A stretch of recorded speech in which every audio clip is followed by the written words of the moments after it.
अभी थोड़ी देर पहले कह रहे जेपीसी में महमूद मदनी को शामिल करते, असुद्दीन अवैसी को क्यों शामिल कर लेते भाई? वो क्या मतलब इतना जानकार है? अब मैं कहाँ की तुम बात कर रहे हो यार? तुम्हें कुछ मालूम है नहीं मालूम है? असदुद्दीन ओवैसी से ज्यादा काबिल भारतीय जनता पार्टी है देश की कोई सियासत कोई दूसरा आदमी है? क्या बात कर रहे हैं आप? जैसे बता रहा हूँ। हाय, आदाब, सलाम, नमस्कार, सत श्री अकाल। मैं रोशन कुशवाहा और आप देख रहे हैं times of Sitamarhi. Times of Sitamarhi में आपका स्वागत है।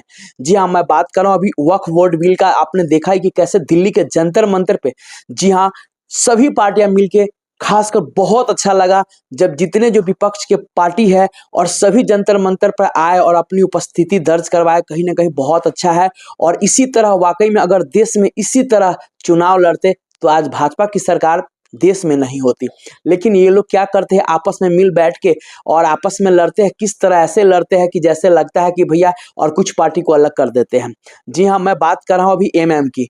एमएम के ओवैसी साहब के पार्टी, आपने देखा जिस तरह से बढ़ चढ़ कर हिस्सा लिया जंतर मंतर पर, और खासकर ओवैसी साहब आए, खुद सामने से बैठे हैं। उसके बाद उन्होंने साफ कहा और कहीं ना कहीं वहीं से मैसेज दे दिया बिहार विधानसभा चुनाव के लिए कि भैया समय है, एकजुटता दिखाओ। अगर एकजुट नहीं दिखाओगे, जी हाँ, वक्फ बिल बोर्ड के साथ साथ उन्होंने इशारों में साफ साफ बिहार के लिए भी बोल दिया कि अगर एक साथ नहीं आए तो फिर ये तानाशाह की सरकार आएगी, इन्हीं का सरकार बनेगा।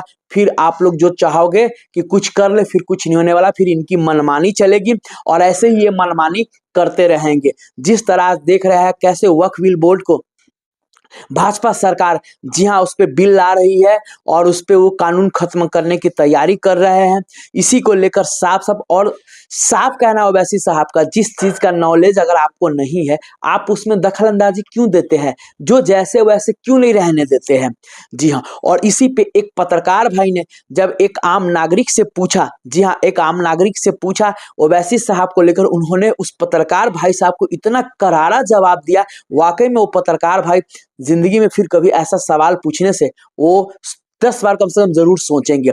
जी हाँ, मुझे लगता है ये वीडियो आप लोगों को देखना चाहिए। और कहीं ना कहीं जो इशारों में वैसे सामने बिहार की राजनीति के लिए जो इशारा कर दिया है, अब कहीं ना कहीं जो आरजेडी खेमा है, जो कांग्रेस खेमा है, वो कहीं ना कहीं सोचने पे मजबूर हो गया है कि हाँ भैया, जो कह रहे हैं वाकई में हमारे अच्छे के लिए कह रहे हैं।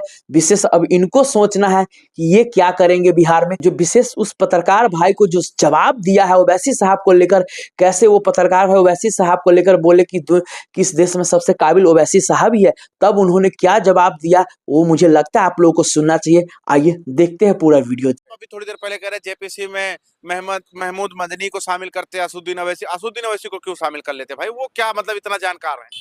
अब मैं कहाँ की तुम बात कर रहे हो यार? तुम्हें कुछ मालूम है नहीं मालूम है? असदुद्दीन ओवैसी से ज्यादा काबिल भारतीय जनता पार्टी है देश की कोई सियासत कोई दूसरा आदमी है? क्या बात कर रहे हैं आप? जैसे बता रहा हूँ। उनकी काबिलियत में, आपके जहन में ऐसा चल रहा है, ये उनकी काबिलियत को कोई भारतीय जनता पार्टी का नेता नहीं पाएगा। आप पता नहीं कहाँ सोच रहे हो असदुद्दीन ओवैसी, क्या समझ रहे हो आप? ये आपके जहनी ख्याल है बस। जहनी ख्याल नहीं है, काबिलियत की बात है। अगर दिमाग जरा सा ऊपर वाले ने दिया है तो गूगल सर्च कर लो असदुद्दीन ओवैसी की काबिलियत को। बाहर से पढ़ के आ गए, बैरिस्टर है बस, ठीक है? बिल्कुल बालिस्टर असदुद्दीन ओवैसी है। इनको क्यों शामिल कर लें? इनको क्यों शामिल कर लें? महमूद मदनी को और इनको क्यों शामिल? जो वक्फ बिल की बात करोगे, मुसलमानों की बात करोगे, शामिल नहीं करोगे? जी शामिल होंगे। जी जो क्या मालूम है एबीसीडी इस्लाम के बारे में? क्या मालूम है उनको? बोर्ड के चेयरमैन है वो। चेयरमैन कहाँ है? मिनिस्टर है, अल्पसंख्यक के मिनिस्टर है। लेकिन उनको इस्लाम के बारे में क्या मालूम? आपके जब उनको इस्लाम के बारे में क्या मालूम? कुछ मालूम है। अभी रोजा इफ्तार में गए थे, आप देखे नहीं? बढ़िया तमाम इस तरीके आजकल रमजान शरीफ चल रहा है। काबिल आपकी निगाह में और आपके सोच में सिर्फ असदुद्दीन ओवैसी, असदुद्दीन ओवैसी, अरशद मदनी, असदुद्दीन ओवैसी ऐसे लोगों को उसमें शामिल करते जो कमियां थी, उन कमियों को दूर। ख्याल अच्छा है, ख्याल नहीं अच्छा है, ये वो दिन दूर नहीं है, समझ रहे? सारे लोग अब इनके करने और कथनी को जान चुके हैं। अब बहुत ज्यादा दिन तक की इंसान को, देश की आवाम को बेवकूफ और मूर्ख अब भारतीय जनता पार्टी नहीं बने। इस्लाम के बारे में, वक्फ बोर्ड के बारे में तो ऐसे आदमी को बनाने से क्या फायदा? अगर बनाना चाहिए था तो असदुद्दीन ओवैसी को बना देते। आप असदुद्दीन ओवैसी चले गए, असदुद्दीन ओवैसी को बना देते वक्फ बोर्ड का, उसका मतलब जो है जेपीसी का चेयरमैन। क्यों नहीं बनाया? आप कसम खा के बैठ गए हैं। मैं कसम खा रहा हूं इस चीज की चैनल पे कि असदुद्दीन ऐसा पढ़ा लिखा कोई दूसरा सदन के अंदर होगा ही नहीं जितनी काबिलियत उनके। अच्छा, असदुद्दीन ओवैसी को बना देते तो आपका वक्फ बोर्ड जो ये बिल है ये आपका मतलब सही तरीके से पास होता, बिल्कुल सही होता, तब आप पास करवाते। बिल्कुल बिल्कुल सही होता। अगर वो कह देते कि आम है तो आम है। वो निष्पक्ष और ईमानदार इंसान है, कभी बदले की भावना से कोई काम नहीं होता है। असदुद्दीन ओवैसी, असदुद्दीन ओवैसी हो, मौलाना असद मदनी हो, महमूद मंजरी साहब हो, समझ रहे हैं, ये सब पूरी तरीके से निष्पक्ष और ईमानदारी की बात करते हैं।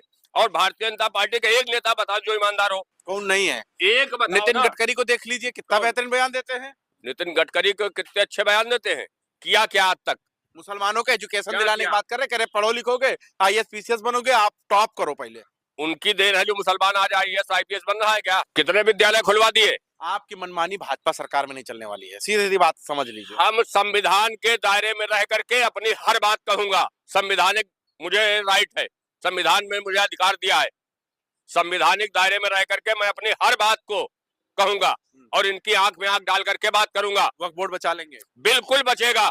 अल्लाह ने चाहा, अल्लाह के रसूल ने चाहा तो बिल्कुल बचेगा। इनकी हैसियत नहीं भारतीय जनता पार्टी की, ये सत्ता हमेशा नहीं रहेगी। तलाक का बिल आया था वो तो वापस आप करवा नहीं पाए, आप बता रहे वक्फ बोर्ड को हम। उनके करने से क्या होता है? अभी मैंने इससे पहले भी कहा, ये हिटलरी और तानाशाही जो कर रहे हैं, क्यों? आपसे कौन कहने जा रहा कि आप मुसलमानों के मामलों में आप दखल दीजिए, आप सरकार चलाइए। जब आप लोग नहीं संभाल पा रहे तब बीजेपी इंटरफेयर क्यों? कर रही है। बीजेपी को जरूरत क्या पड़ी है मुसलमानों के यहाँ? मतलब तुम कभी 3 तलाक पे आ जाते हो, कभी उसपे वक्फ बोर्ड पे आ जाते हो। अरे तुम सरकार चलाओ, जो जैसे चल रहा चलने दो।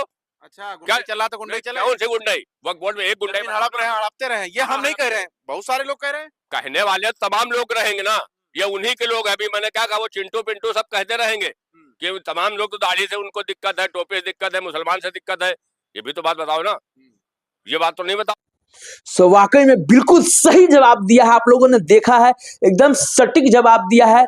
वाकई में अभी तक जितने राजनेता हैं हिंदुस्तान में, उसमें सबसे काबिल नेता अगर कोई है तो असदुद्दीन ओवैसी साहब। विशेष आप लोग का इस पे क्या कहना है, सो प्लीज कमेंट करके जरूर बताएं। तब तक के लिए बाय बाय, टेक केयर, देखते रहिए टाइम्स ऑफ सीतामढ़ी।